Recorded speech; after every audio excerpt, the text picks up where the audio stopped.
Andre the Giant, the gentle titan with a dark secret.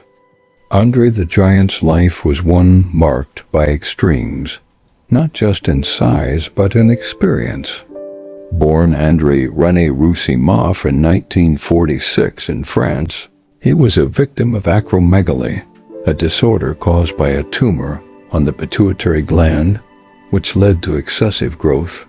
By the time he was in his early teens, he was already towering over his peers, and his unique condition only became more pronounced as he aged.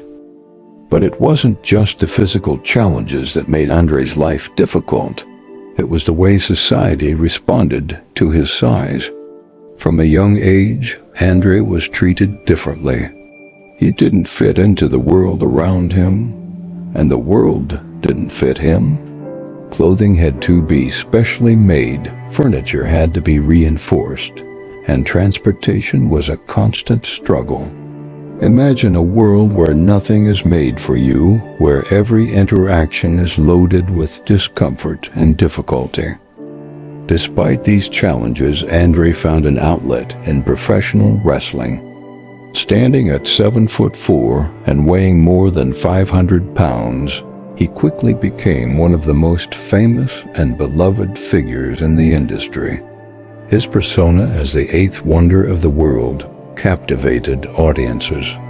Inside the ring, he was larger than life, untouchable, invincible. But as soon as the lights dimmed and the crowd dispersed, André was left alone with his pain. Acromegaly didn't just affect his outward appearance. It caused relentless physical pain that only worsened over time. The constant pressure on his joints, the growth of his internal organs, and the general toll on his body from carrying such weight were unbearable. In a cruel twist, the very thing that made him famous, the size that made him unique, was also what was killing him. In an effort to cope with the relentless pain, André turned to alcohol. And not just casually, he drank heavily, to the point where it became a survival mechanism. It wasn't uncommon for him to drink up to 100 beers in a single sitting, alongside entire bottles of liquor. This wasn't about partying or enjoying a drink with friends.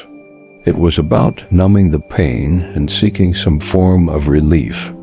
For André, the alcohol became a way to escape the excruciating physical reality he faced every day. It wasn't just his physical body that was failing him. The alcohol was slowly taking a toll on his heart and liver as well. André's excessive drinking became well known in wrestling circles. He would tear on his body, caught up with him.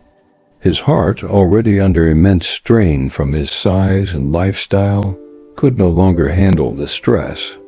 In 1993, at just 46 years old, Andre the Giant passed away from congestive heart failure.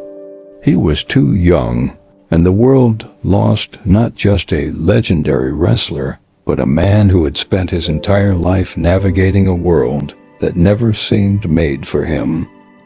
In the years since his death, André's story has been one of both admiration and tragedy. He remains a symbol of what it means to endure unimaginable pain and rise above it. But his story also serves as a cautionary tale of the toll excess can take.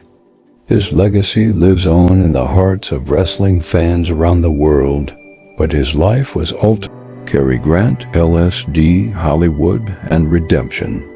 He was the epitome of old Hollywood charm. But behind the smile, Cary Grant carried a lifelong struggle with alcohol. Unlike most, he turned to something unusual for help: LSD therapy. In the 1950s, Grant claimed the psychedelic drug changed his life, helping him manage his addiction. It worked. Unlike many of his contemporaries, he lived to 82, proving that sometimes redemption comes in the most unexpected ways. Joan Crawford, glamour and abuse. Joan Crawford was the ultimate Hollywood queen. But behind closed doors, her battle with alcoholism turned her into a different person. Reports of abusive behavior, especially toward her children, became infamous. Her drinking fueled her rage, leaving a legacy tarnished by pain. In her later years, she found solace in religion, giving up alcohol. But the damage was already done, and the stories of her struggles remain a dark chapter in Hollywood history. A man who made the world laugh, but behind closed doors, he was fighting battles no one could see. Robin Williams struggled with addiction early in his career, but stayed sober for 20 years until he relapsed. What many didn't know was that he was also suffering from undiagnosed Lewy body dementia, a disease that made his final days unbearable. His death in 2014 shocked the world, a tragic reminder that even the brightest souls can be consumed by darkness. Robin Williams, a genius lost to addiction and disease. A man who made the world laugh, but behind closed doors, he was fighting battles no one could see. Drew Barrymore, from child star to survivor. Fame came too soon for Drew Barrymore. By 9, she was drinking. By 12, she was doing drugs. By 14, she was in rehab. Her childhood was stolen by addiction, but unlike many, she fought her way back. Through determination and self-reinvention, she rebuilt her career and became a beloved talk show host. Proof that some stories do have happy endings. Carrie Fisher, Princess Leia's real battle. She was Princess Leia to the world, but Carrie Fisher's real fight was behind the scenes. She struggled with alcoholism, drugs, and bipolar disorder, always open about her demons. Though she was an advocate for mental health and addiction recovery, she continued to battle substance abuse until her death at 60. Her legacy? A fearless warrior both on and off screen. Anthony Hopkins, a legend who chose sobriety. Unlike many others, Anthony Hopkins found a way out. The Oscar-winning actor hit rock bottom in 1975, but turned his life around through Alcoholics Anonymous. Now, decades sober, he remains a beacon of hope for those still struggling, proving that even in the darkest moments, there's a way forward. Leonard Nimoy, from Trekkie icon to sober advocate. Spock was known for his logic, but Leonard Nimoy's real-life struggles with alcohol were anything but rational. He drank heavily during filming, hiding his pain behind his famous Vulcan stoicism. Eventually, he sought treatment, staying sober for the rest of his life. His journey is a reminder that even our heroes have struggles, but they can overcome them. Bela Lugosi, horror's tragic figure. He terrified audiences as Dracula, but Bela Lugosi's real horror story was his own life. Alcohol and morphine addiction destroyed his career, leaving him penniless.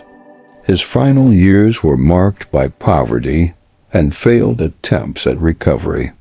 A chilling tale of fame, fortune, and what happens when addiction wins. William Holden was one of Hollywood's finest, a leading man with undeniable charm, talent, and a career that spanned decades. He was the golden boy of the silver screen, an Academy Award winner, and a true embodiment of old Hollywood charisma. But in the end, alcohol took everything from him. As the years passed, his drinking became worse. Friends and colleagues saw the change his once sharp presence dulled, his performances affected, and his personal life unraveling under the weight of addiction. The man who had captivated audiences in classics like Sunset Boulevard and Stalag 17 was now struggling with demons he couldn't shake. His tragic end came not in a grand Hollywood fashion, but in the loneliest way imaginable. Alone in his apartment, Holden fell, striking his head with fatal force. No one was there to help him. No one found him in time. He lay undiscovered for days, a heartbreaking and haunting reminder of how alcohol can rob even the greatest stars of their final moments. A life filled with fame, fortune, and talent cut short by a silent, creeping addiction.